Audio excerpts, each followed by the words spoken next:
All four Gospels share the account of Jesus feeding the 5,000. Matthew, Mark, and John tell us of an event that took place right afterwards.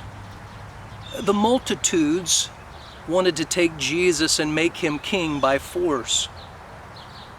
So he instructed the disciples to get into a ship and sent them across the sea while he sent the multitudes away. And then he went up to a mountain and prayed. The disciples didn't get very far on the sea, and a wind came up contrary to them. And the Lord watched them toiling and rowing, trying to make headway into the winds. And then he came walking to them on the sea. Mark tells us that he would have passed them by. The disciples saw him and were afraid. They were terrified. They thought he was a spirit or a ghost, and they cried out in fear. Jesus immediately responded, "Be of good cheer, it is I, be not afraid." Peter then cried out and said, "Lord, if it's you, bid me to come where you are on the water." And Jesus said, "Come." Peter stepped out of the boat in faith, but not long after, seeing the wind and the waves, he began to sink in fear. And in that moment he cried out, "Lord, save me." And Jesus immediately stretched forth his hand, lifted him up, and the two of them walked back to the ship. And Mark tells us that when they willingly received him into the ship, the wind ceased and they were where they were going. Now, the church today is facing a headwind. During this crisis, most churches aren't meeting, they're not gathering together. Some are defying the guidelines, but the majority are not meeting. And just like then, the Lord is watching.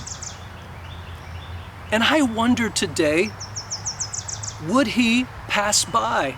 Would we allow him to pass by? Something on this scale globally, the Lord has to be saying something to the church. Many are crying out in fear. He would tell us, "Be of good cheer. I'm here, be not afraid."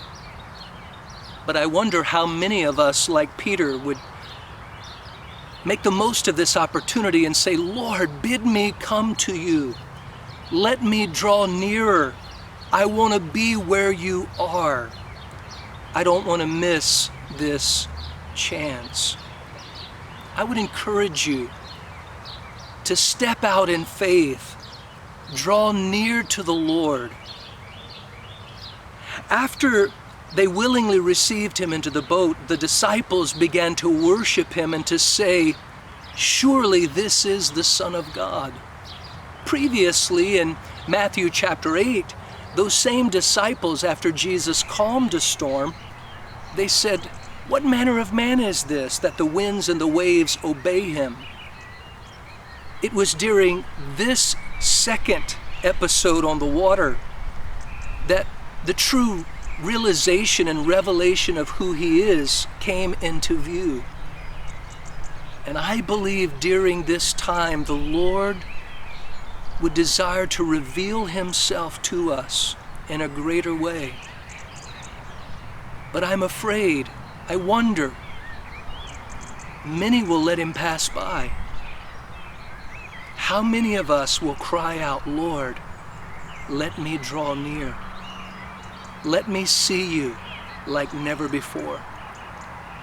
I would encourage you, instead of fighting the obstacle, make the most of this opportunity.